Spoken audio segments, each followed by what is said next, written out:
Всем привет, дорогие мои друзья! Это Юнирус, меня зовут Айсылу, и здесь мы говорим о русских стереотипах или о культуре России тоже. Не забывайте, что вы можете найти субтитры на русском и на английском языках. Включайте, если вы недостаточно хорошо знаете русский язык. Также вы можете скачать транскрипцию внизу под видео. В этом видео я говорю только на русском языке. Надеюсь, что вам будет очень интересно, потому что сегодня мы с вами будем обсуждать, как вести себя в русском университете. То есть, что мы можем делать, что не можем. Или что можно, а что нельзя делать в русском университете. Поехали!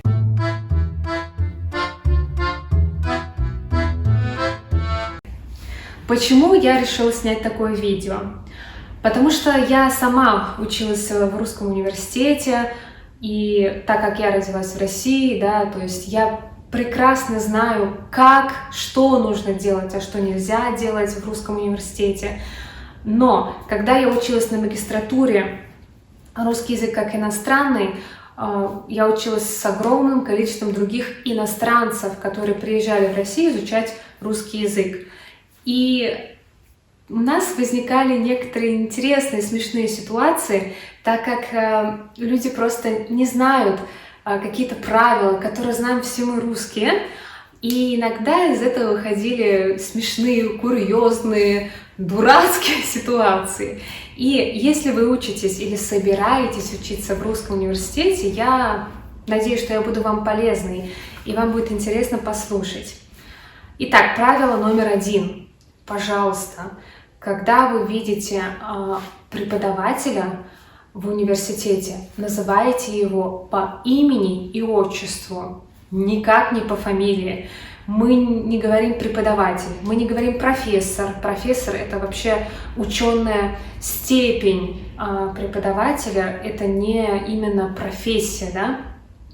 В университете у нас преподают преподаватели, не учителя в школе, а вот в университете преподаватели. И мы всегда обращаемся к ним, то есть мы называем их по имени и отчеству, но не по фамилии и не по имени.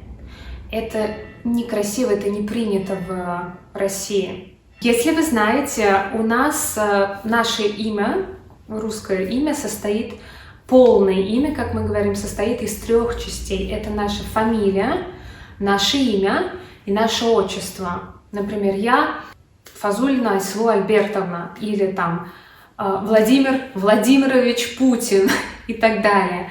То есть у нас есть наше имя и имя нашего папы, имя нашего отца, обязательно в полном имени. И обычно, когда вы видите, может быть, расписание учебное, там обычно написано только, например, не знаю, Иванова ЕС. Да, Иванова ЕС. Так мы сокращаем, мы пишем кратко. Что делать? Вы можете заранее посмотреть имя, отчество преподавателя на сайте. Вы можете написать его фамилию, инициалы, первые буквы имени и отчества. И таким образом вы можете найти. Или обычно на первом занятии преподаватель всегда называет свое имя или пишет на доске свое имя, поэтому вы можете записать, и когда вы хотите что-то спросить, говорите ему: Наталья Сергеевна, можно вопрос, например, когда у нас будет там, не знаю, тест или что-то, да? То есть не говорите Иванова, пожалуйста, так не говорите, это некрасиво. Мы никогда так не говорим, и если иностранцы не знают, обычно мы им это объясняем. А если, например, преподаватель не знает этой специфики, если он не преподает специально иностранцам, он даже может обидеться, потому что это признак неуважения к преподавателю. То же самое относится ко всем работникам в университете. Мы обращаемся всегда не на «ты», а на «вы». Вы знаете, что такое обращаться на «ты» или на «вы»? то есть вежливы, да, к одному человеку. Поэтому тоже в деканате, в миграционном офисе университета всегда обращайтесь по имени и отчеству. А если вы не знаете, то спросите: извините, как к вам обращаться? И человек вам сам скажет, как к вам обращаться. То есть обычно мы всегда к преподавателям и каким-то официальным работникам обращаемся по имени и отчеству. Правило номер 2. На занятия не опаздываем.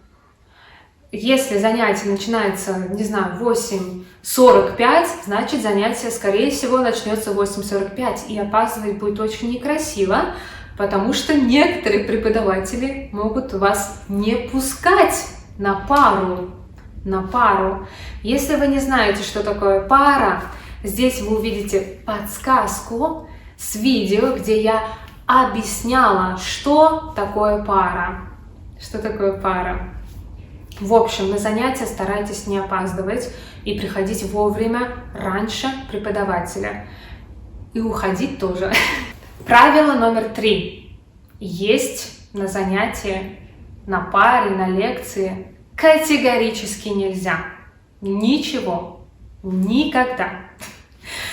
Это очень интересно и очень забавно, потому что, когда я училась на магистратуре, у нас в группе было очень много разных национальностей, и вот тогда я узнала, что для европейцев очень часто это нормально начать есть что-то во время занятий для некоторых национальностей. И я прямо видела, как там студенты вытаскивали там яблоко или контейнер с едой, например, и начинали что-то есть, что-то кушать.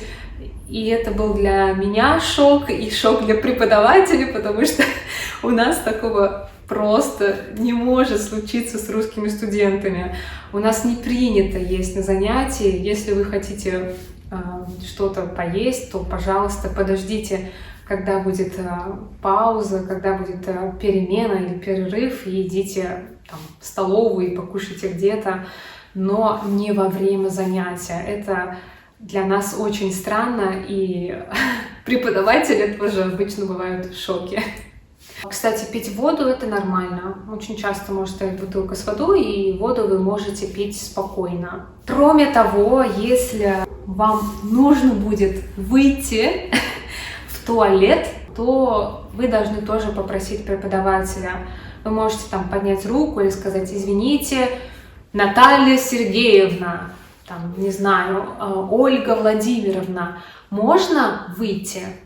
Можно выйти, пожалуйста. Таким образом вы спрашиваете разрешение, и преподаватель вам говорит: да, конечно, это норма для нас. Это не норма, если вы просто встанете и пойдете. Для нас это будет очень странно. Нужно сначала спросить разрешение у преподавателя, и он вам, конечно же, скажет: да, выходите без проблем. Я думаю, что на сегодня это все. Если у вас есть еще вопросы, пишите. Может быть, я что-то еще вспомню. Я уверена, что я что-то забыла и могу что-то еще добавить. Были ли у вас какие-то необычные ситуации в университете, с которыми вы столкнулись? Дайте мне знать и ставьте лайки, мне будет очень приятно. Делитесь с вашими друзьями этим видео. И большое спасибо за просмотр. Всем пока-пока!